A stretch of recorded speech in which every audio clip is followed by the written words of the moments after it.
Welcome to another episode of Bro History. It's Henry Zamota and Danny Abdeljabbar. What's up, man? How are you? Chilling, man. As per usual. How about yourself? I mean, how do I sound? Not How great. do you think I'm I'm gonna feeling, my be friend? super honest. How do you think I'm feeling? Yeah, I sound like, I guess a frog would be an accurate way. Like a 60-year-old smoker, like one of those, like when some cancer patients, they have their lung Their voice esophagus box. removed, Mm-hmm. their voice box removed, and I'm They got that talking little through one of those microphone. robots. Yeah. Yeah, I remember. Do you remember meeting those people when you were a kid? Dude, I've only ever met one, and it was shocking. I was like scared. I was like a little kid. How jarring was that experience? Like meeting somebody with a voice box, like, hi, Mr. Anderson. Like, oh, here's John. Hello, Oh, boys. hello. Hello, boys. How are you? Nice to meet you. I wonder, That okay, was the so I haven't thought about this in a super long time, and I wonder, has technology for that gotten better? Like, do they still sound like fucking weirdo robots, or is I there hope like so. is there like I an really AI hope for that so. now? I really hope so. I mean, like Stephen Hawkins would have definitely benefited from like modern day like Oh, hell AI yeah. and chat instead of sounding like the cosmos is like the Well, evidently, it wasn't even just the fact that, he sounded silly, like that voice to chat. Excuse me. It's not just that he sounded weird because of that. It was also that it took him a fucking long time to respond because he's literally like pseudo typing with just like his eyeballs, you know? oh Like yeah. eye clicking. So like you'd ask him a question and like 5 minutes later he'd say something. That's something you The don't get to see on like the interviews or like the videos of him because, they obviously edited them because it would take too long. Yeah. Also, he was faking it the entire time. I'm joking. I'm joking about that. Okay, so yeah. Excuse my voice. It's been a rough winter here in New York, where it's been the coldest winter in, I don't know, like a decade. So virtually everyone who lives in this state is sick, or in the Northeast is sick right now with this very same cold or bug. And also, my son just started daycare, so it's like every single germ that they could possibly get, they just bring back home. So it's just germs all around. And I didn't sound like this when I saw you the other week, but it got much worse. Caught up to you. Yeah. Well, it is what it is, and I'm glad. Hopefully the you don't have to come back to this hell forsaken landscape anytime in the future or within the Oh, next couple of months while we have the coldest winter yep. that I can I'm hoping remember. to avoid it. All right. Well, let's talk about the topic. And we are talking about a place that is not as cold. We are continuing our episodes on the Boer Wars.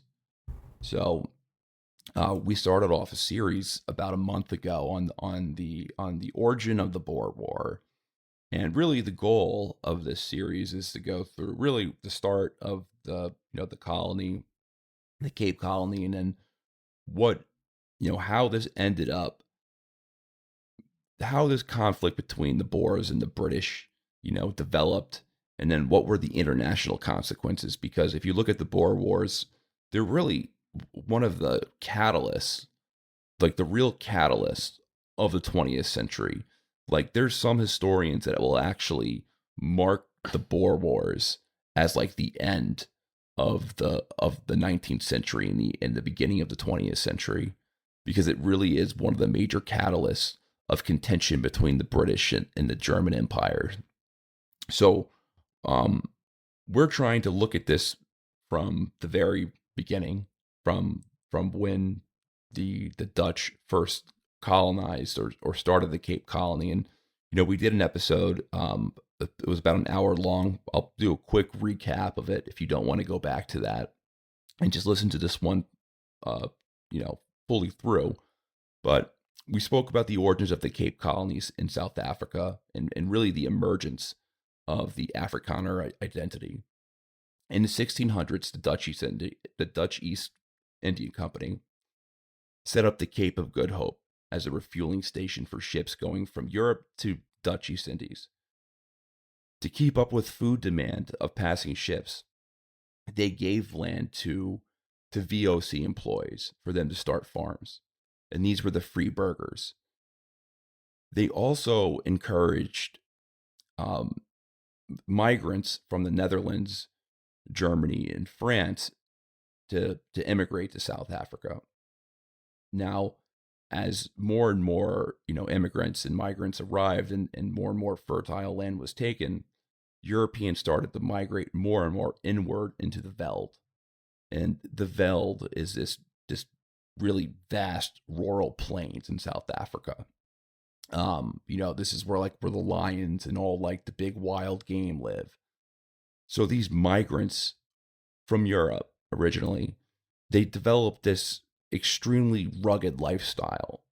These people essentially, over time, over the decades, over the century, they lose their Europeanness and become closer to something like the early American pioneer, like the Boers, the Afrikaner. These migrants become much closer, I guess, in their cultural identity than an early American settler than they would someone living in Prague, or someone living in Paris, or someone living in Munster, Germany, or someplace like that. I mean, all of these, none of these were Catholics. All of them were Protestant. Virtually all of them were Calvinist from France or the Netherlands and Germany. So these are the people that settle here. So they lose their sense of Europeanness, and they actually start to think of themselves as this white indigenous tribe of Africa. And it's a really interesting identity, this the Boer identity that emerges. It's based off the struggle against the wilderness and the constant conflict they had with the locals, because they were always they were virtually at all times at war with the local African populations.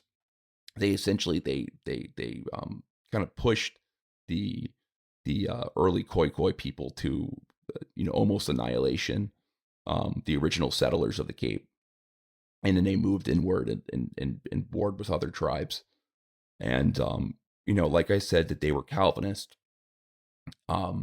They thought they were on this divine mission issued by God. And Calvinism becomes this cultural glue that connects the Dutch, the German, and the French, who all migrate there. All of them end up speaking Dutch as their first language, and they virtually all become the same people, with very little distinction between them. But at this time, remember, the modern nation state really hadn't begun yet, so those identities weren't as strong as they were in the 19th and 20th century. So the VOC had a relatively, and I mean the Dutch East Indian Company, that's the VOC is what they were called, had a relatively hands-off approach with these settlers. However, the British annexed the Cape in the early 19th century after the Prince of Orange was exiled by the French. Now, the Boers, they hated the British, and they had all sorts of problems with them. One of the big problems they had with the British is because, or this is something that they accused them of, is that they would favor, they were race traders. So the British favored or showed too much favoritism to coloreds and blacks. And there's this distinction between colors and blacks in the South African context. Blacks meaning, a black native, coloreds meaning someone who came from the many different colonies, which could have been Indonesia or India, anywhere else who arrived there, who often worked as either servants or slaves.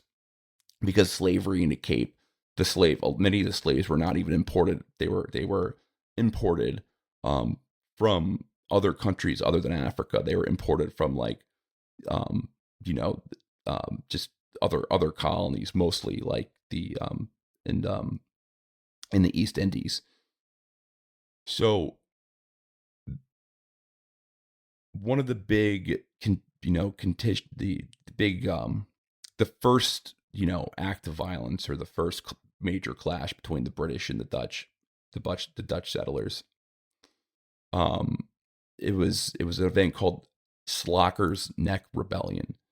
So the British, they arrested a man who did not respond to a summons for a mistreatment of a slave, and the British sent colored soldiers to arrest him, which resulted in his death after he resisted. So the man's brother instigated a rebellion, which was subdued, and the British handled this situation very poorly. They were very cruel to the perpetrators, to the insurrectionists. Of them, so there were 30. So 30 received exile sentences, 6 received death sentences, and then 5 were publicly hanged. And this is like the point of like legend that goes into history or the storybooks. So when they hanged them, 4 of the 5 ropes attached to the gallows snapped under the pressure of the body weight of the prisoners. So shitty rope. The men, yeah. Well, this is where it gets fucked up. So the men were still still alive when the ropes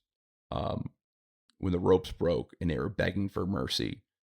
And what the British did is that, and this is in front of a crowd of people who are pleading mercy as well, they took all of them and they hung them one by one on the one rope that didn't break. So, I mean, you can imagine it's way worse doing it. Yeah, because you got to watch the other people hang. Because you have to watch and watch and watch. So this causes a major problem. So the inhumanity of the execution, it awoke this emotional response within the Boer population. Now, the final straw was when the British outlawed slavery. So the British outlawed slavery in 1834. You can debate the reasons why they did this, whether the British did this for moral reasons or if they did this for economic reasons. I mean, I take more of the materialist view from that slavery was kind of on its way out for primarily economic reasons, and the moral reasons came later to justify it. But yeah, that's not really the point of this episode. South Africa at this point had almost 40,000 slaves living there. This leads to the Boers making a decision to escape British rule. Thus, they begin this mass migration, which was called the Great Trek. And what the Great Trek is in the 1830s and 1840s, thousands and thousands of Afrikaner settlers traveling in ox-drawn wagons moved into the interior regions of South Africa, crossing the Drakensberg Mountains and venturing into what was part of the Zulu Nation. And the Zulu Nation was not just like your average African tribe that they ran into. It was actually, a like a nationality, a state with an army, with a centralized military command. So they were essentially stepping onto their turf, and which was an act of war against the Zulu. Right. And that's basically where we left off last time around. And really excited to actually talk about the Zulu because we barely scratched the surface on the last one. So a little background on the Zulu.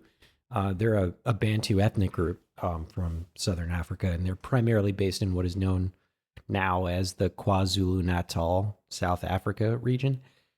And historically, they rose to prominence under Shaka Zulu, who was alive at the late 1700s and the early 1800s. He was a military strategist who basically transformed the Zulu people into a dominant force in Africa and used a lot of disciplined warfare and a lot of innovative tactics and a highly centralized kingdom that actually mirrored kind of like a state. Now, their history is obviously marked by warfare and expansion, and also their resistance to the different colonial powers, which makes them probably one of the most formidable indigenous groups of the 19th century, just hands down. I mean, their conflicts with the British, the Boers, and other neighboring African groups are stuff of legend, and it really shaped the geopolitical landscape of Southern Africa. And like, big part of it is just like what they used and how they used it. So I was just looking into some of the weapons that they were using because I was curious. I'm going to butcher a lot of these names because I don't speak the Zulu language. But Oh, you don't? no, I don't. It's not one I of the ones thought you studied. majored in university. That was my third minor, Zulu studies. They have an iklua, which is like a short stabbing spear, and unlike traditional throwing spears, the iklua was designed for close quarter combat. Let warriors like engage in super rapid lethal attacks. But of course, they also had those super long spears, the assegai, and they used that mostly for skirmishes and softening the enemy ranks before they head into hand to hand combat. This one is a funny word to say, and I'm sure I'm not going to say it right, but I like it. The knobkerrie, something like that. It's basically a war club that was used for crushing skulls in combat. It's pretty badass. They also used rawhide shields. I can't say that word. The name for this one, and they're exactly what they sound like. They're just shields, to deflect blows, and they also use them in similar patterns as like Spartans in offensive maneuvers. They did a lot of really awesome tactical innovations. They had this one thing called the buffalo horn formation, where the Zulu army was going to attack in 3 distinct and separate divisions. They had the chest division, which engaged the enemy directly down the center. They had 2 horns that flanked the enemy on both sides to try and encircle them. And then they had what they called the loins. And that was just the reserve force that they would reinforce the weakened areas of their formations with. And it was a very smart move, and just the ability to keep the cohesion of that was a big reason why they were able to just dominate in Southern Africa. Of course, I think the thing that everyone thinks of when they think of the Zulu army and why they were so badass is just they had so much speed and mobility on top of all of the awesome weapons and tactics that they were using. Evidently, the Zulu warriors were trained to march over 50 miles in a day, which is fucking crazy. And that would make them probably one of the most mobile armies. I mean, definitely in the 19th century. I think arguably just period, I mean, 50 miles, that's a fucking long walk. They also just did like a lot of stuff that common tribal warfare would use, like psychological warfare. So they would use like intimidating war chants and do really big, massive field formations to kind of spook the shit out of their enemies before battles. We're kind of known for that as well. They really like kind of like a cross. If you're familiar with these things, or not familiar with Zulu, and you kind of want to get an idea for it, they were like kind of like Spartans and Vikings mixed together, kind of, and definitely like Native Americans. Like if you just put all those 3 tactics and weaponry together, that's who the Zulu were, and they were fucking deadly. But yeah, crazy. What do you think? What do you think was more dangerous, moving into Zulu territory or moving into Native American territory? That's a that's a really good question. Because the Voortrekkers and the early settlers out west, they experienced, very similar things. Yeah. It was, people, I mean, the Manifest Destiny and like the expansion out west is so politicized that whenever you hear someone talking about it, it either comes from like a super kind of left-wing angle or a super like right-wing angle justifying everything. Mhm. like a left wing angle, oh, it's settler colonialism. America was built on just conquering indigenous tribes, or like with Which the it right was. wing perspective, where it's I mean, like the right objectively. wing perspective that it's like, well, we brought civilization and we were there. I don't care about either um Of those like arguments. arguments, but what it was and what the reality was is that it was a race war. It was a giant race war between whites and Indians. There was a movie that I saw this recently, called Bone Tomahawk. You ever see that? No. I was telling you about it actually Yeah, earlier, yeah. with Kurt Russell, and it's about these like Indians that kidnap some settlers, and they're cannibals, and it's like the classic story that the sheriff needs to go rescue them. It's a really good movie. It's very violent. It's like a horror slash western. Um, but that actually kind of the movie, what it does well is that it captures the of what that was at the time. It was a race war, and this is what the Voortrekkers were in. The fights between the Voortrekkers, the Dutch immigrants, the Dutch migrants, and these native tribes war. They were giant race wars, Mhm. and they would get quite violent. There would be periods of peace, but then there'd be periods of just sustained like raids and kidnappings and butchery. Um, so Yeah. let's talk about that. Yeah, I mean, I can try and answer your question. I think, you know, I'll probably have, I don't know, I mean, maybe I I won't think have an unpopular opinion. I rather go into North American territory I think so too, than but African also territory. because the fucking fauna in South Africa is scarier than the fauna in Yeah, the United just the States. conditions alone are the conditions in South. I mean, dude, like you have to fucking get how many vaccines before you go into Africa to I protect mean, yourself from like different from everything. parasites and stuff like that. Yeah. I mean, Like you well, can to get be like clear, some.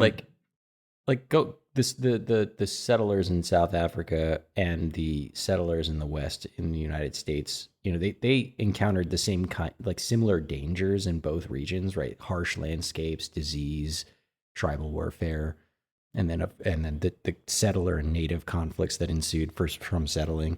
But I think the nature of that resistance was different. So in the Native American territories, like these European settlers in North America, they obviously encountered numerous different tribal confederations, some of which, like the Comanche and the Apache, were, you know, obviously fierce warriors, right? But many tribes were also displaced or weakened by earlier epidemics. Like one of the, I guess if you're gonna put it on, you know, the tier list, I mean, a lot of them just straight up died because by being in contact with Europeans.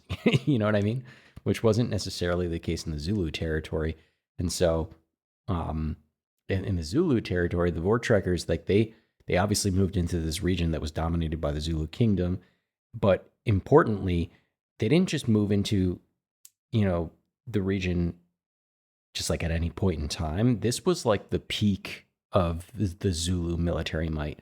So, like, unlike the Native American groups, the Zulus had a highly organized standing army, a centralized state, and strategic warfare techniques that Shaka Zulu developed. Um, so, you know, when you're comparing the two, it's like it might have been scarier to go through Native American territory before a lot of them stopped being displaced or started dying off from like diseases and shit, you know. So it's kind of like I just think it's the Zulu. Zulu would be more difficult. And then of course there's fucking lions, you know, so like I don't know. I'm just not trying to mess around with that. I think in short, both regions were, you know, immensely dangerous to go into, but I think the Zulu resistance was more cohesive, more militarized, and the Native American resistance was a bit more fragmented, especially due to like external pressures. But that's my take. What do you think? Well, take in mind like a lot of the big wars that took place between the American settlers and the tribes like the Lakota, they happened like after the Civil War. So they were the American armies at this point were armed with rifles, and Exactly. at this point, these guys were still primarily were firing muskets. So just the reloading speed was so much slower. Well, we'll get into that the for guns, sure. Yeah, we'll talk about the guns at the time, but like the guns would be more impacted by the elements of nature and all of that. The one advantage I think would be the only, I think, in Africa you're avoiding the harsh winters. Yeah. If you were That's important. Yeah. if you were moving towards the northern plains The of interiors, North America, you could get killed. There's, I forget that episode where those there was a settler party. I think it happened in Wyoming where like 40 people got stuck and they like ate each other, some shit like that. Mhm. You hear stories like that, like people just dying out in the winters.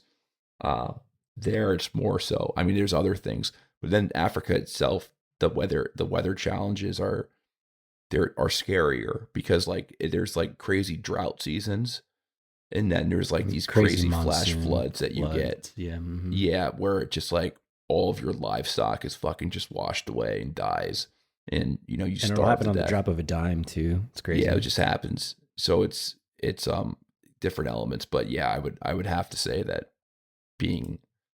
there's a reason why the Boers developed such a crazy identity, and it has to do with just like how having crazy to deal the with place. the Zulu. Yeah. having to deal with just the Zulu and having to fight the elements. Mm-hmm.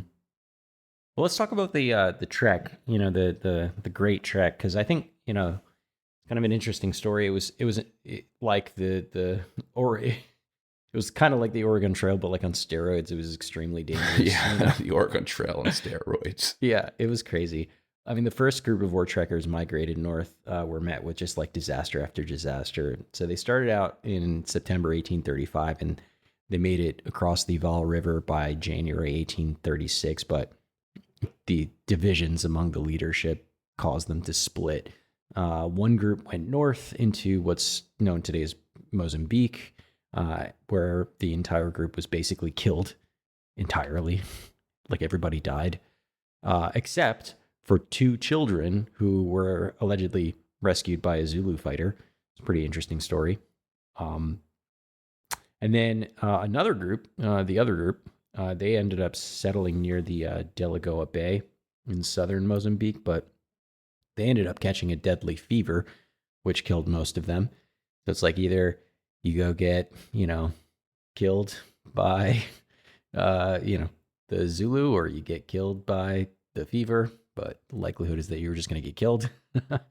And these treks were super high stake missions, very similar to the early expeditions in the American West, of course, but, just lots of people died. And one of the most famous was the Donors Party, where they resorted to cannibalism for survival. So a lot like that Wyoming story that you talked about, Yeah, that's what I was talking about. The Donors Mission. That's what I was talking about. And their journeys just produced some of these wildest stories. After the first like terrible wave, another Vortrekker group of about 200 trekkers, led by a guy by the name of Hendrik Potgieter, Potgieter, whatever.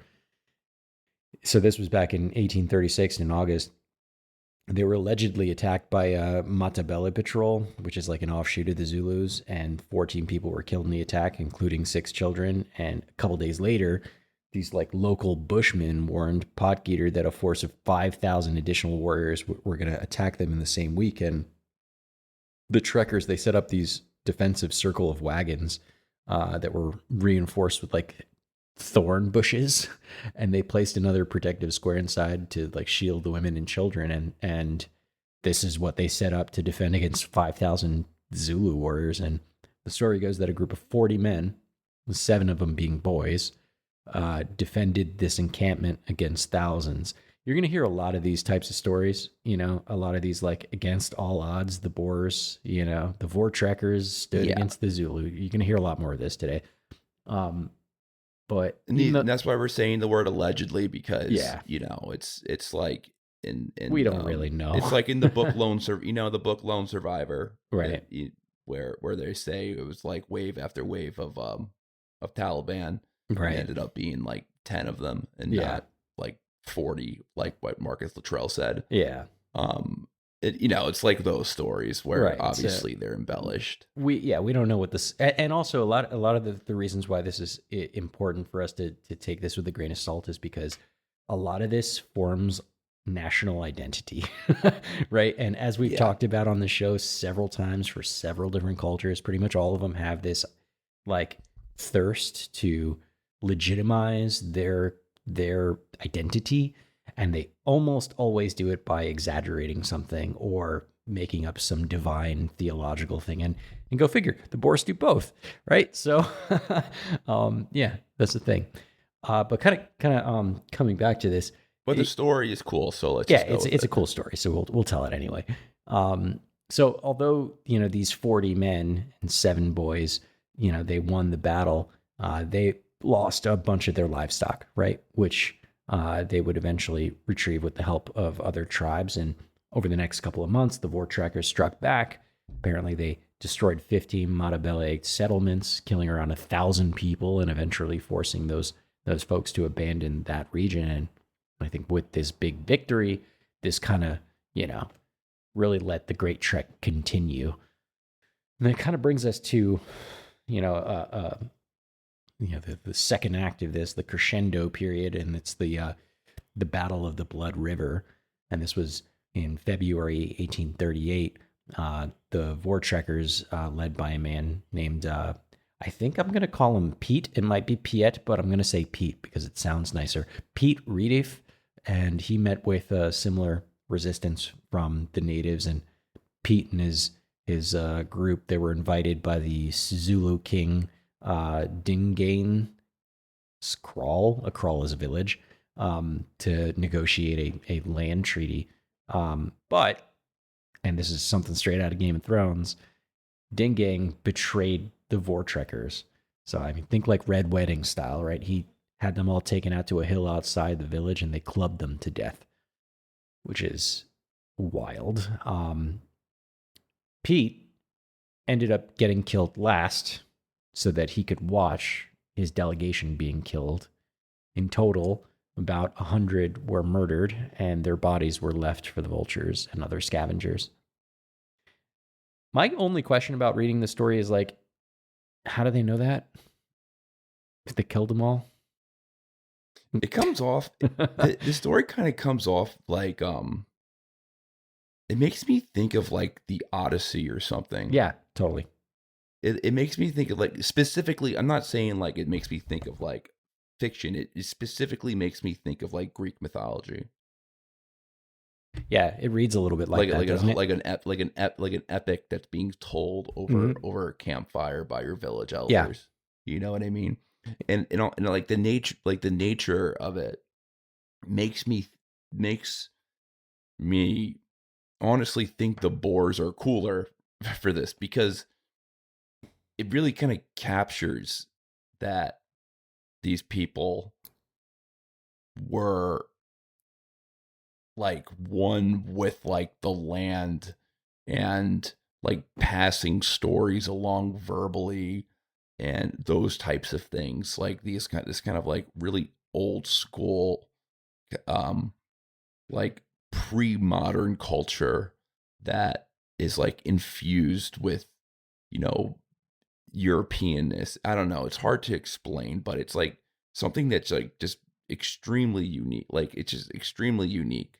And it's why I find the Boers such a fascinating, like, they're definitely interesting. People. They're also just so problematic and rife with. Okay. Listen, we're in the age of Trump right now. We're in the age of Trump. We're past it. Yeah, I forgot that woke is illegal now. I get it. No, but I mean, it is. Woke is dead. Woke is dead. Legitimately. Don't you know true. Elon Musk is our king? It's legitimately true, though. I mean, these. I just realized while doing this. I RFK is Minister of Health now. Who I sound like?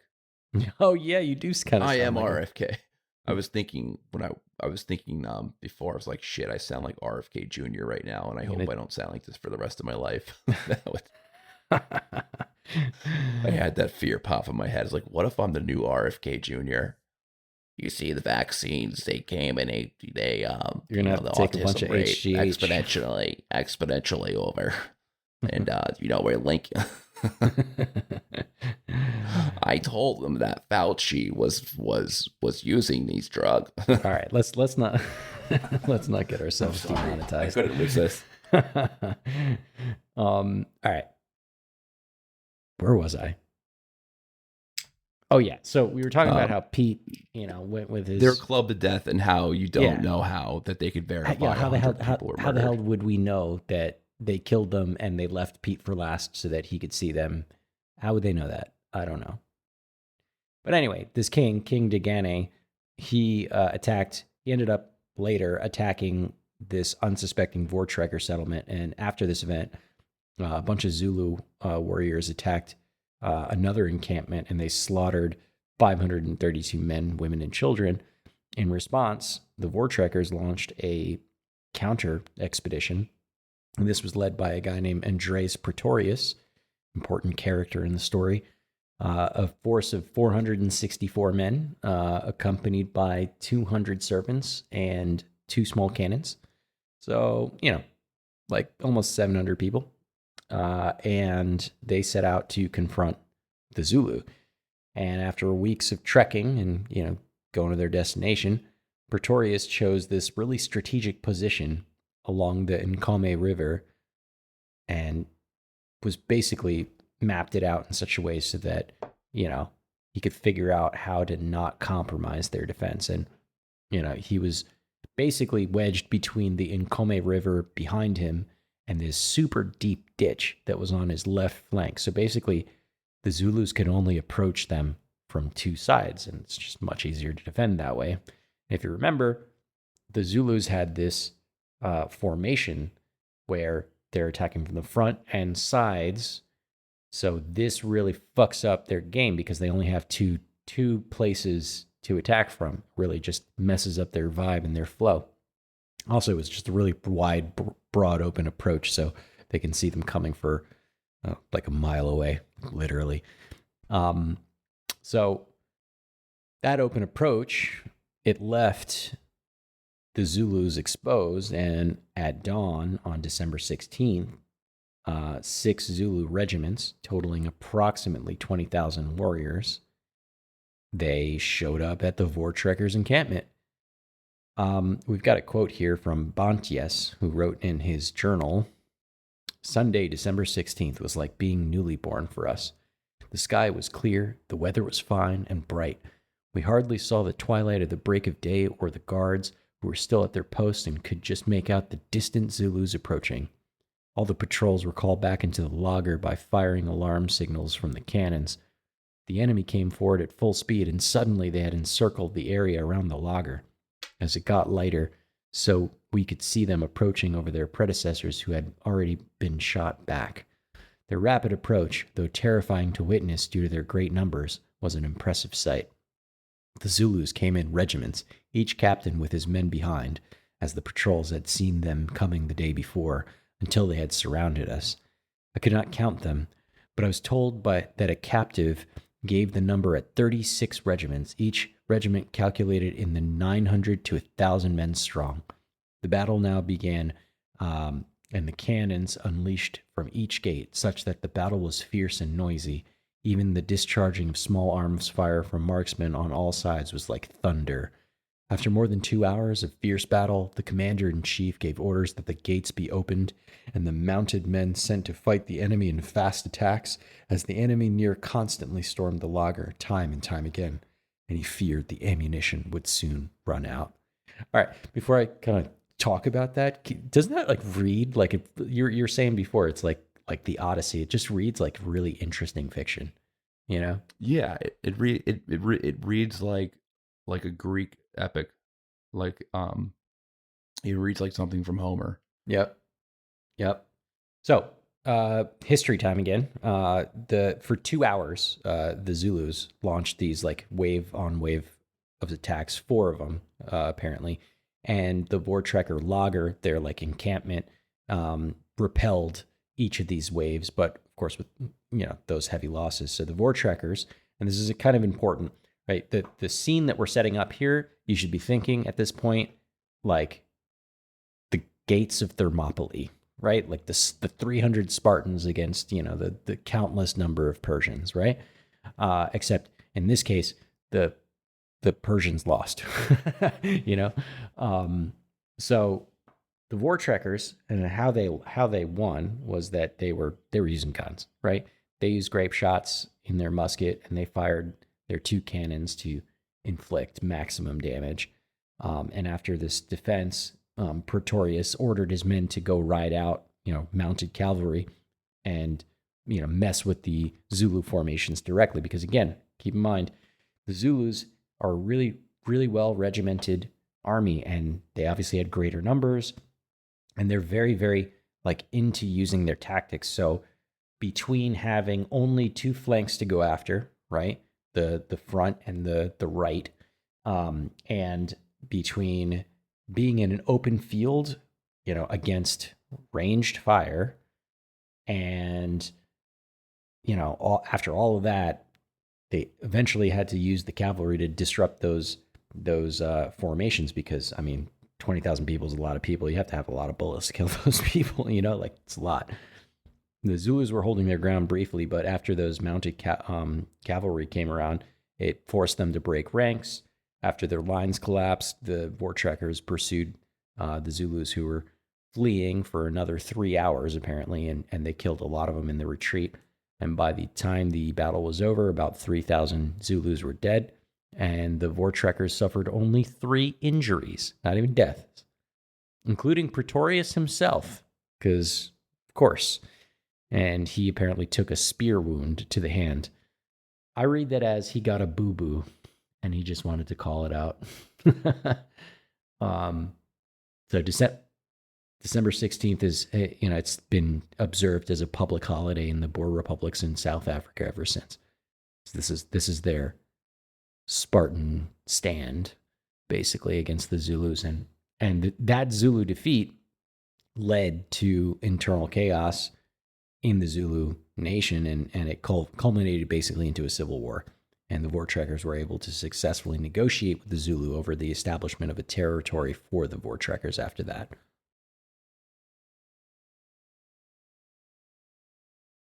So the formation, so obviously, it's you got to take these national histories with a grain of salt. But of course, something did happen. There was right. a conflict that happened, and right. the Vortrekkers emerged. They came victorious. Mm-hmm. Whether the numbers are exaggerated or not. Mm-hmm. And the Boers, with this victory, this is when they start their first real republic. Their first like state entity, right, is created. And what this state is called is the Republic of Natalia. So this was established in 1839. It was located just south of the Zulu Kingdom. And the British are still around. It's not like they went away. But the British were essentially the British at this time, early, mid 19th century. The British were not that concerned about Africa. They were mainly concerned about India. Their strategic interest was primarily the same as the Dutch. They wanted to use South Africa as a stopping point for their ships traveling across the empire. So they didn't really care that much about the Boers. They thought that they were annoying, to be frank. They were just like, all right, whatever. Let them just go into interior. It will be less of a headache if we just let them do what they want. So the British accepted the independence of Natalia. However, the British changed their mind. the reason why they change their mind is because they find out that the Boers are planning on doing something that they don't want them to do. The Boers are essentially planning an ethnic cleansing campaign against the Zulu located in Republic of Natalia, because there's still a bunch of different African tribes scattered throughout this territory. Mm-hmm. So the fear was that the Boers would push all the Zulu out, and they would force them to relocate within the borders of the South, and they would share a border with another tribe, the Xhosa. I think I'm pronouncing it right, Xhosa. It's Xhosa. pronounced Xhosa, but Okay. Kosa, I'm not going to say it that Kosa. way. So I'm a Kosa. So you don't want to do the click? They would, I don't think I physically can do it. Okay. Yeah, I can't even do it. So they were going to push them towards another tribe. And basically the British were concerned that would trigger a war between these two tribes that would spill into the Cape Colony. So I was reading, a lot of this comes from this historian based out of the University of Victoria named Daniel Reed. And, he writes a lot about how the British policy then, and I'll just quote him, colonial policy desired buffer zones, and buffer zones required annexation. Cattle raiding led to warfare, and warfare led to annexation. Settlers desired land, and land shortage led to annexation. Trekkers desired independence, and independence required annexation. These causes have been studied and debated to great depth, and historians are comfortable in pointing to them as the reasons why dispossession happened. So the British realized that they came to the conclusion that to keep the peace on their frontiers, they would have to annex this territory that was this newly established Boer Republic. So this is where the true conflict between the Dutch Boers and the British began. This is early 1842. So this is well before the major Boer War breaks out, and at the very, very end of the 19th century. This is the first kind of shot that's fired. So there's a British expedition. It's led by a Captain Thomas Charlton Smith is his name. And he arrived in Natalia to assert British control over the area. So he was stationed in a settlement of Durban, which was a close by settlement where the Boers had established their fortified position. At midnight, the British attacked the position, and what ends up happening is the British end up getting slaughtered by the Boers. And one of the big books on the Boer Wars that was written in the early 20th century, so about 20 years after the war had ended, when it was still very fresh in the public consciousness, was a writer called named Sir Arthur Conan Doyle. Super famous writer. And for a time, I'll quote him, for a time all went well. Not a Boer was seen, not a shot was fired until half a mile from their objective. They had to skirt a dense thicket of mango bush, which provided to be held by an advanced party of burghers who opened heavy fire upon them. This fire, the Inniskilling, I think that's pronounced right. Inniskillings. The Inniskillings was the name of the infantry regiment. Mm-hmm. Returned, but with nothing to aim at except the flashes from the scrub. While as they stood up in the bright moonlight to reload, they offered the Boers a target such as every marksman dreamed of, but very seldom sees. When the guns lumbered into action, their projectiles checked the Boers' musketry, but only for a moment. And when the enemy's bullets began to find their bullets among the oxen, the beasts broke loose, upset the limbers, dashed among the soldiers, and threw them into confusion. The moment the Boers had silenced the light guns, they turned their musketry again upon the infantry, who fell so fast that Smith realized that the attack had failed and retired, pursued by burghers who, for 2 or 3 hours, fired hotly into his camp. In the retreat, he was forced to leave behind him the 2 light guns and 16 dead, also 31 wounded men. 3 more men were drowned in a crossing of a river. This disastrous night attack caused 50 casualties, or nearly 36% of the 139 combatants who took part in it. So, fighting the Boers, well, just put yourself in the shoes of a British soldier. These guys were no doubt professional, disciplined, and trained to march in line and stand their ground. They relied on mass volley fire, but now they're fighting marksmen they can't even see. And the Boers weren't obviously going to meet them in a volley exchange, like in a field, standing in a line. Yeah, yeah, they're not going to do that. They didn't wear bright uniforms or form ranks on an open field. Right. They were in the shrubbery. They were using rocks as cover. They were behind trees. They were essentially hunting. You would think that the British would have learned from the the American Revolutionary War. Like the Minutemen did the same shit, and they didn't learn a damn thing about bush warfare. like asymmetric insurgent warfare. They didn't learn a damn thing. Well, they also had some disadvantages too.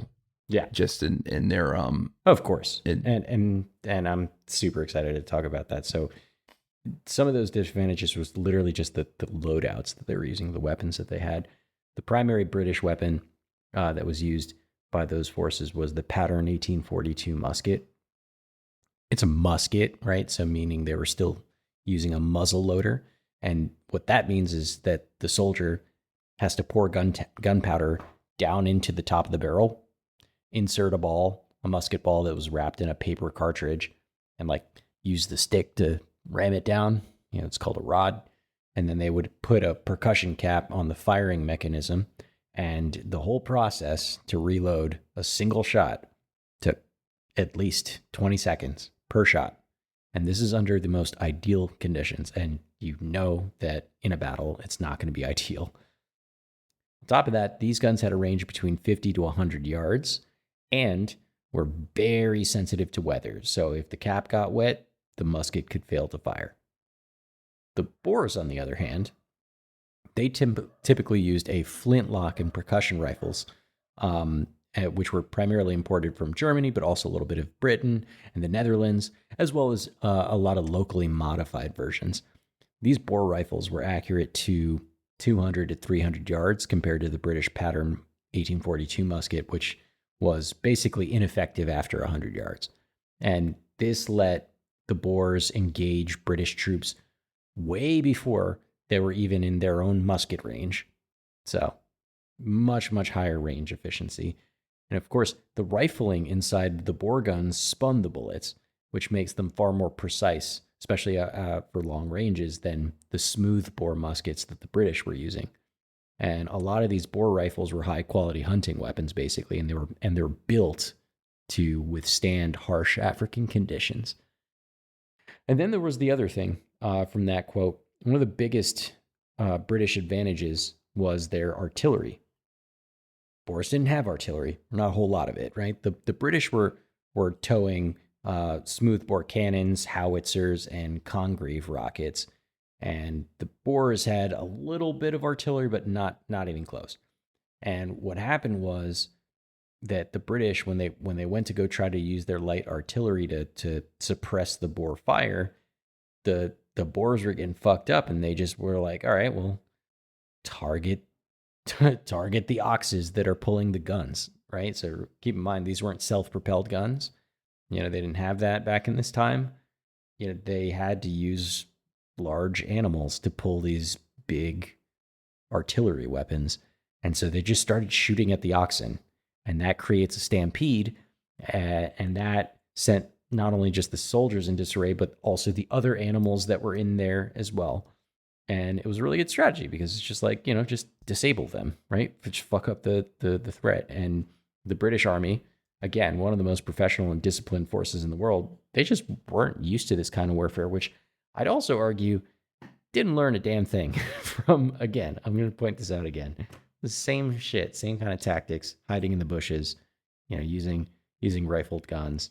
This American Revolutionary War shit. They should have learned, but whatever.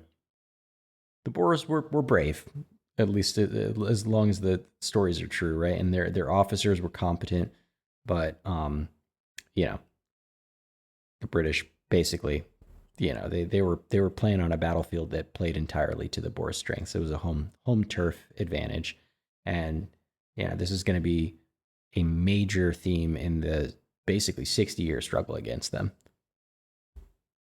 Yeah, and you have to think like the Boers.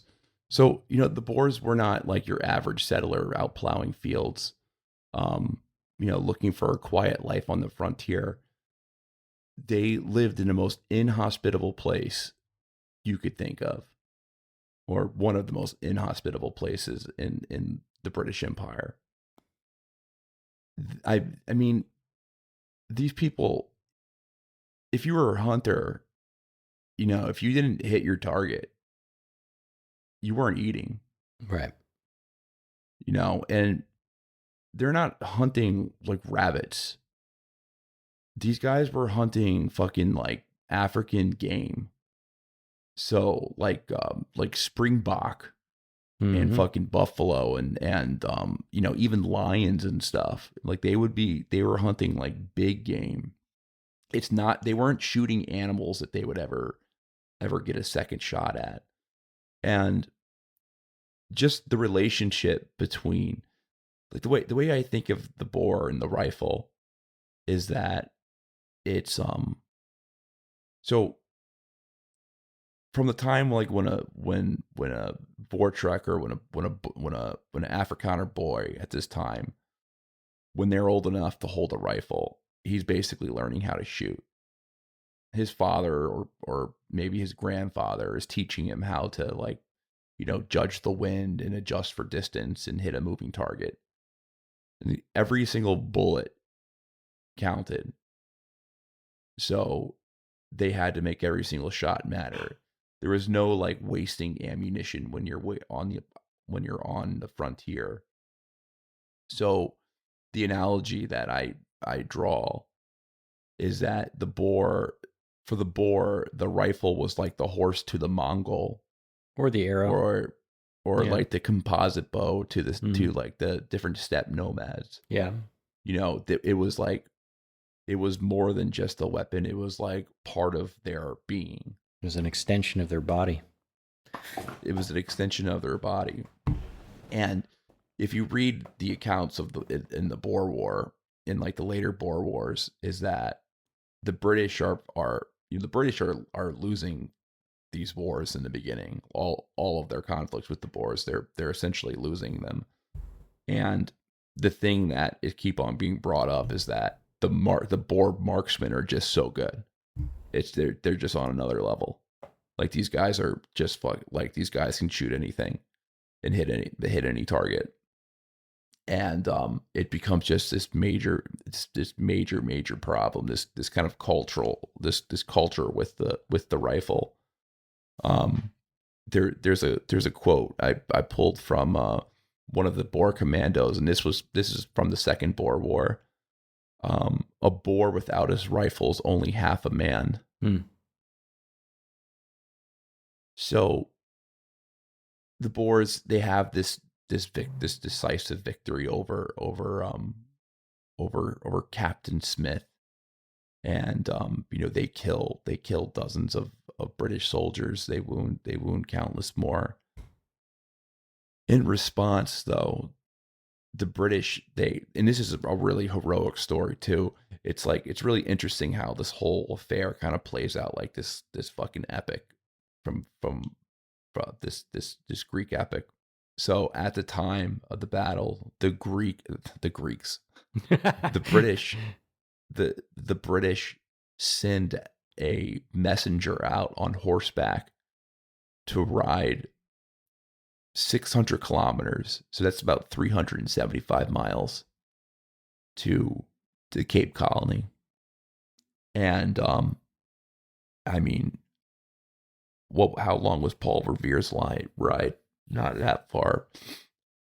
A man named it was a man named Dick King. He was just a trader, and he volunteered for the task. And they he went with like a native assistant, and they slipped past the Boer lines under darkness, and they made this 375-mile journey on horseback while the Boers were continuing their assault. It's like that's like New York to DC. Yeah, I think it's a good analogy, or a good reference. Reference. Point, yeah. Mm-hmm. A British detachment from the regiment, consisting of a sergeant and 20 men, were guarding an 18-pounder gun, and a force of 100 Boers ambushed a group, killing 5, forcing the rest to surrender, and they took the cannon. The British were forced to retreat, but then what happens is that the Boers, they extend a flag of truce. And the reason why is that they propose to evacuate the women and the children before the war got, the battle got real out of hand. It was an offer that was accepted, and that was actually seen as chivalrous from the British. I have another quote from, so in a letter to his mother, Captain Lonsdale describes the Boer attacks and the unfolding events surrounding the embattled regiment. I was lying in my tent down with fever. We were doing all we could to fortify the camp just before sunrise. We were saluted by a 6-pound shot which passed through the officers' mess tent, knocking their kettles and cooking apparatuses in all directions. Everyone, of course, went to his station in the ditch, and the Boers then kept up an incessant fire from 4 pieces of artillery and small arms, never ceasing for a moment during the whole day till sunset. During the whole day, Margaret and Janet, Captain Lonsdale's wife and daughter, were lying on the ground in the tent close by me. James was lying in my other tent on the ground with his legs on the legs of a table, when a 6-pound shot cut off the table legs just above him, and the splinter struck him in the face. When the attack was over, the officers came to our tent expecting to find us all dead. I said if they attacked us the next morning, we should all have to go into the trench. Margaret then got up and put a few things and assisted me in putting on something. I had scarcely got on my trousers when we were again attacked. Margaret and the children ran immediately to the trench, and I was carried into it, and we all lay down or sat up. The fire continued all day, as one day before. About the middle of the day, the children were getting very hungry. Janet said that there was bone of beef in the tent, and she would go for it, but we did not wish for her, as she might have been shot. But before I knew much about it, she was back with the bone. We all slept in the trench this night. Next morning, we were awakened by a shot from one of the great guns passing just over our heads. Shortly after, a flag of truce came in, and Margaret and the children went on board the Mazapi in such a hurry that they had not change of clothes. So, I guess, you say what you want about the Boers. There was and again, going back to like the race war aspect, it was I guess there was an extent of humanity given to, I guess, a fellow white man at the time. Yeah. And that's true. I'm not trying to be cheeky. That was just kind of the mentality. Yep. And later on, the way the war plays out, the war was actually dubbed the white man's war, the later Boer Wars. and there's very specific reasons why it was called the white man's war. I'm not going to get into it. You can speculate why it was called a white man's war. But meanwhile, while this is happening, so the writer the British took out, the British sent, so he has this legendary horseback journey covering all this distance. He makes it back 31 days after Captain Smith had enlisted King's help. Reinforcements arrived at Port Natal. And when the reinforcements arrived, there was 400 additional soldiers. The Boers were not equipped for a prolonged warfare. They weren't going to be able to hold a siege against the British Navy that essentially, compared to them, had infinite resources. So they end up withdrawing from the port of Natal. So this is like this huge humiliation for the Boers. They fought, they won, they had this victory, and then it slipped right past them. They no matter how well they fought, no matter how good of an advantage they had, they still couldn't take on the British Empire. It would just be an impossibility, because remember, the Boers, they're a bunch of they're a bunch of I'll say it in a way that maybe a British person at the time, they're a bunch of frontier freaks. You know what I mean? They're a bunch of crazies in the wild. Mm-hmm. How are they supposed to take on the British Empire? So they essentially, there was an accusation of the British seizing the land that they had fought, and another thing is that the Boers had been fighting for this land for years against the indigenous tribes. They thought it was their right by the blood that they spilled. So essentially what happens is that the Great Trek continues from here. So the Boers who had settled the Natal colony, they joined their counterparts from the Cape Colony, and they trekked even higher into the veld. So a decade after this great trek begins, roughly 15,000 Boers have established themselves there, and they settle between the Orange and the Vaal rivers. By then, this was an area that was probably around 16,000 square miles or 160,000 square miles. So they start forming all these mini republics. They're called the Trekker Republics. So they just everywhere, they just start creating these mini micro states. And the British, they just did not know what to do with these new Boer republics that were forming on the fringes of the Cape Colony and Natal. And they disliked the idea of an independent Boer state. But as you can see, was it really worth the trouble of administering these regions? Why go through the pain and suffering of dealing with these people? They're better off just being in the wild and just letting them govern themselves, as long as they weren't near critical resources. That was the British mindset at the time. But at the same time, they had to manage and juggle the affairs, their relationships with the indigenous tribes, because they didn't want there to be conflict there. Because if let's just say if there was a major war between the Boers and because now at this point there's over 10,000 Boers in this area. There's 14,000 Boers. This is not just some small settled colony. This is a lot of people. These are a lot of people, and these families are having 5 to 8 kids each. They're having big families.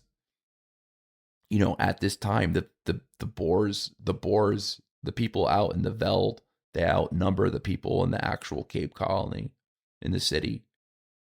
So it's a growing population.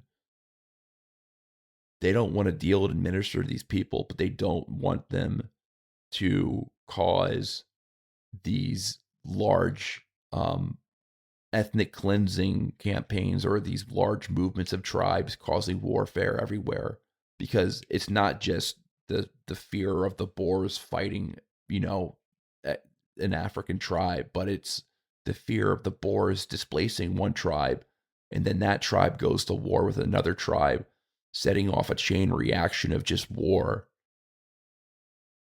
So that was the British main fear, but it leads them into a policy paralysis. They just don't know what to do with the Cape, with this African colony, with South Africa. It ends up being a conundrum.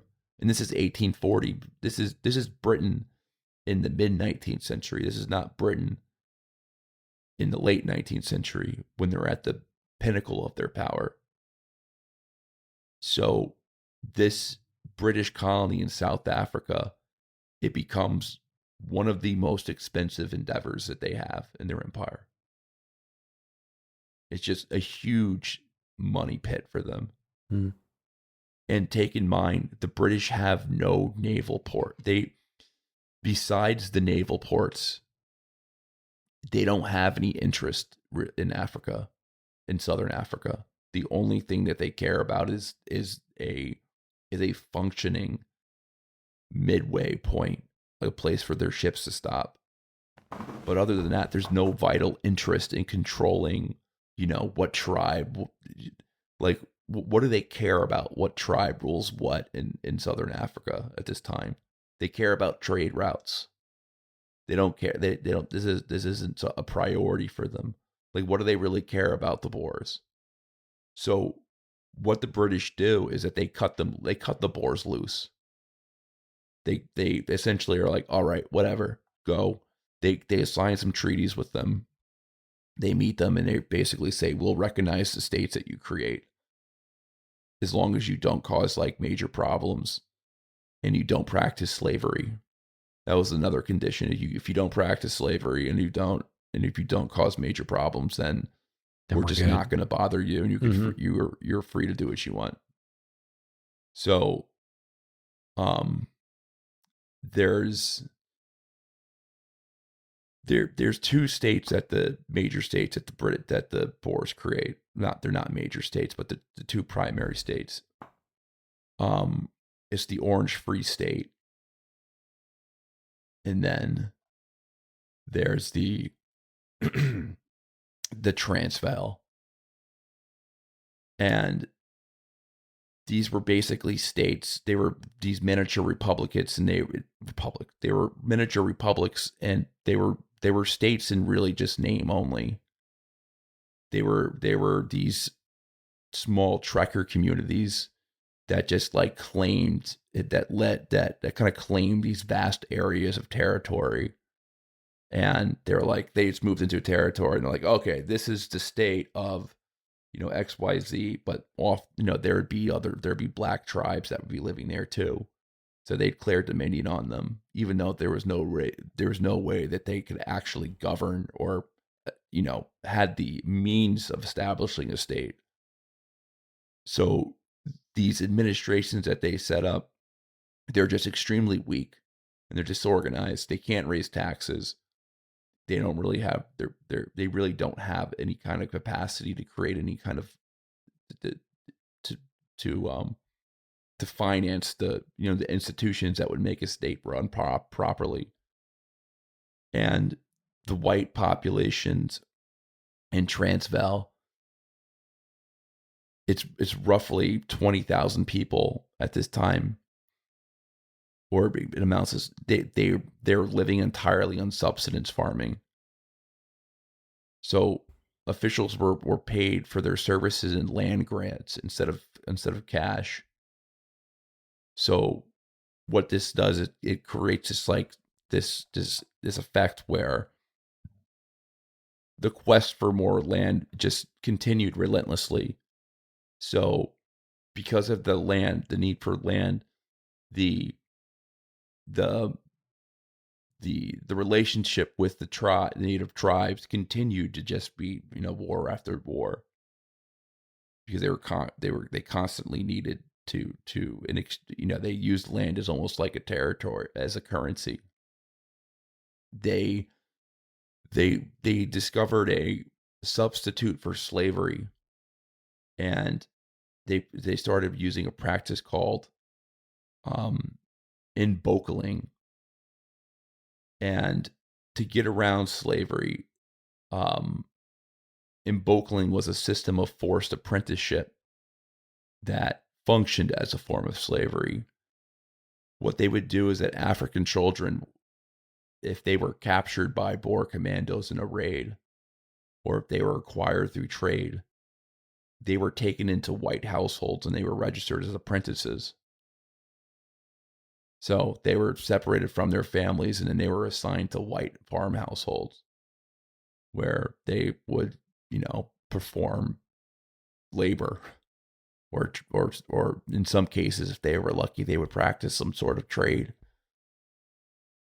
But they were labeled officially as apprentices, but they were treated as property, and then some were bought and even sold, and remained in this kind of quasi status until they were an adult. So before we wrap this up, I just want to lay out like what, where we're at with like the land, like just what country is what, because it's confusing, because there's like a bunch of independent states, and there's where are the boundaries. So between 1850, we're in the year 1854, and then we're going to, between 1854 and 1880, when the first Boer War breaks out, there's several independent states. There's the Cape Colony, which is British controlled. There's the Orange Free State, which is one of the Boer republics. There's the Zulu Kingdom, which still exists. There's various African kingdoms and different chiefdoms. And the British colony was supposed to be the most stable, but the Cape Colony that was under British control was actually a complete mess as well. So it wasn't like the British, where the British, the Cape Dutch, as they would call them, the more urban ones, it's not like that colony had it shit together. They were, they had all sorts of financial struggles too. And the Cape's Eastern Front just became a complete battleground over the next couple of decades, because the British ended up in multiple wars, started, going into African territory as well, like, tribal territory as well. So they would fight wars with the Xhosa. They fought wars with the Zulu, and they fought war with the Xhosa. So they were actively engaging. They were entering, into conflict, which was against their policy at first. And then lands that they would, any land that they would annex would always end up just being administrative headaches. Yeah. So the two main Boer republics, the Orange Free State and then the Transvaal, the South African Republic, these were barely functional. They had no easy access to sea. They were landlocked. They were sandwiched between the Cape Colony and then the Zulu and the other African kingdoms. And they were at constant war with the Africans. These areas were extremely poor. And for the British, the investment was getting worse and worse. Now, I'll end it with this. Things change. The British there was a policy debate, and a lot of British statesmen wanted to cut this project all loose. But there's two major discoveries that happened. One is in 1867, and then the other one is in 1886. And, that you can probably guess what these discoveries are. I mean, people listening. Fucking In 1887, they discovered diamonds. Blood diamonds. And then, which causes a huge diamond rush. Yeah. And then later on, which becomes even which becomes a much greater deal than the diamond rush, there's a gold rush. And what this does is that it brings people from all over the entire world into South Africa, trying to capitalize and set up mining businesses, which causes a whole new basket of problems. And now, seeing that there's natural resources in South Africa, the British go from wanting to cut the colony loose to attempting to turn South Africa into a single entity under British control, similar to what they had done in Canada. So that's where we'll leave off, and then the next episode we'll hit, I guess, on the diamond rush and the diamond and the gold rush, and really what happened, what were the events that took place that actually lead into the major conflict that kills probably over 100,000 people in total, probably more than that. I mean, at least 30,000 British soldiers died, way more casualties than that, and then just the civilian death toll, which is at a huge scale. So we'll leave it off there. Yep. All right. Do you have anything to say? I don't know, man. Do you have anything to say to our audience before we depart? Yeah. Keep talking to us on the YouTubes, on the Spotify's. Love hearing from you. That's about it. Yes. Come subscribe to our Substack, our Spotify, or wherever you could find us on YouTube. And I apologize for having you having to listen to my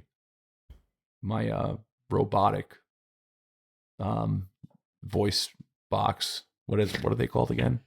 I have no idea, but I think after we're done with this, I'm going to have to Google to see if that technology's gotten better, because that is innovations in that.